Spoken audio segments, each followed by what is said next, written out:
안녕하세요. 5분 투자로 성공을 드리는 차놀자입니다. 테슬라가 일반인도 차량 대여가 가능한 프로젝트 엘리콘을 발표한다는 소문이 돌고 있죠.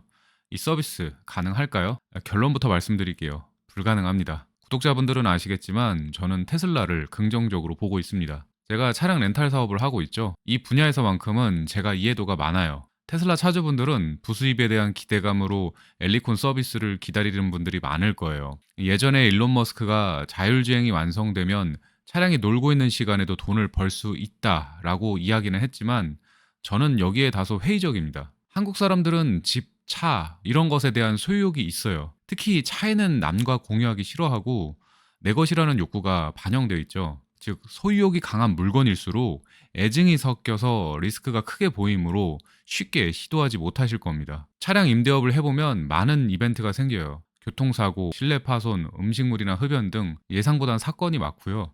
게다가 그 리스크로 얻을 수 있는 수익률이 별로일 거예요. 국내에 본사급 렌탈 회사의 숫자는 1200개 정도 되는데요. 상위권 회사들의 대당 평균 수익률이 20% 중반쯤 돼요. 개인이 서비스를 한다면 결국 전문 렌탈 업체랑 가격 경쟁을 할 겁니다. 개인은 유지보수 인프라를 기업에 따라갈 수 없어서 요금을 낮춰야 되고 그러면 수익률이 낮아져요. 따져본다면 차량가 투자 대비 연평균 10% 후반 나올 겁니다.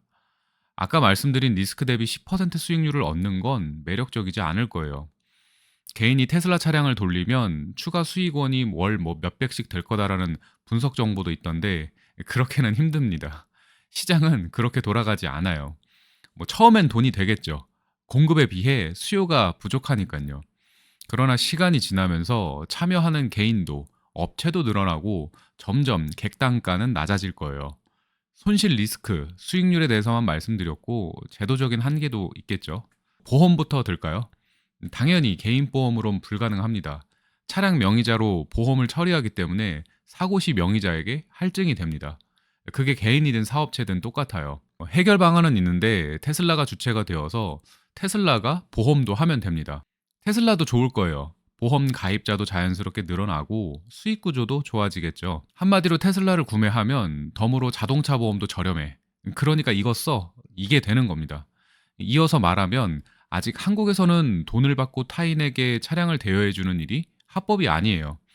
저희도 정부에서 제공하는 면허 검증 시스템에서 이용자마다 면허를 검증하고 차량을 내보내요. 이건 당연히 사회 안전망을 위해 필요한 일입니다. 불특정 다수에게 차량을 대여하는 건 허가 받은 사람이 해야 합니다. 어쨌든 수익성과 제도적 한계로 인해 개인은 서비스가 어려울 거예요. 그렇다고 기업이 유리하냐? 이것도 아닙니다. 일정 궤도까지 전망은 나쁘지 않다고 봐요. 하지만 사이버캡은 개인이나 기업이 구매 못한다고 예상합니다. 사이버캡 디자인 보셨죠? 제 이전 영상에서 2인승 차량에 대한 이점을 전달드렸으니 패스할게요. 테슬라 공식 채널에서 사이버캡을 청소하는 로봇에 대해 봤거든요. 저는 사이버캡을 청소하는 로봇보다 사이버캡 내부 시트나 구조적인 장점을 봤어요. 차량 렌탈 서비스를 하다 보면요. 청소 효율이 생각보다 중요합니다. 택시는 택시기사가 청소해서 깨끗한 것이 아니라 택시 운전사라는 감시자가 있기에 사람들이 음식물을 먹거나 하지 않는 거예요. 무인 시스템에선 조금 다를 겁니다. 저희는 비대면 배차를 하면서 청소와 거점이 중요하다는 것을 경험으로 알고 있어요. 저희가 현업 렌탈 시장에서 경쟁을 하고 있다 보니 노하우나 데이터 값을 얘기할 수는 없지만 테슬라가 제작한 사이버캡은 공유 렌탈을 하기에 너무 좋은 디자인으로 제작됐다는 겁니다. 테슬라 사이버캡의 발판을 보시면 굴곡이 이렇게 평탄에 돼 있죠. 이러면 청소 효율이 굉장히 좋아지고요.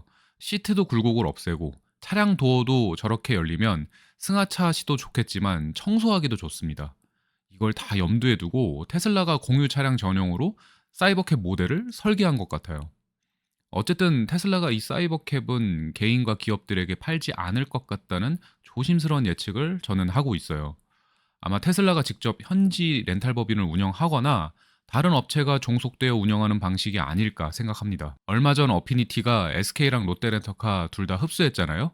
이 현대자동차도 3위 렌탈 업체를 가지고 있지만 요즘 국내 다른 렌터카 중소업체들을 현대자동차가 인수하기 위해 접선을 하고 있습니다. 선 좀 넘자면 방향을 잘못 잡았다고 봅니다. 규모로 경쟁하기보다 핵심 서비스와 제품에 집중해야 된다고 봐요. 테슬라는 불과 20대로 서비스를 시작한다고 했죠. 2000대, 200대도 아닌 20대예요. 20대면 우리나라 렌터카 업계에서도 소상공인 수준이에요. 근데 세계적 기업 테슬라가 20대 규모로 한다고 해요. 의도한 것이고 렌탈 사업을 미리 해본 것 같아요. 공유 렌탈 사업은 작게 시작하면 여러 가지 이점이 있는데 문제에 대한 수정이 쉽습니다. 예를 들어서 거점을 100개를 잡고 서비스를 한다면 예상하지 못한 곳에 문제가 생겼을 때 그걸 수정하는데 100개의 거점을 전면 수정해야 됩니다. 작은 규모로 시간을 녹여서 데이터를 어느 정도 쌓은 뒤 점진적으로 확대하는 게 짜임새가 좋아요. 이미 테슬라는 몇 수 앞을 보고 움직이고 있고 이런 흐름을 따라가는 자동차 브랜드는 안 보여요. 저희 같은 경우는 차량 렌탈 사업에 올인하고 있거든요. 2년 전 자본 몇 천에 차량 2대로 시작했습니다. 현재는 100여 대로 늘어났는데요. 2년 전부터 대표인 저는 사무실에서 계속 숙식을 해결하고 있고요.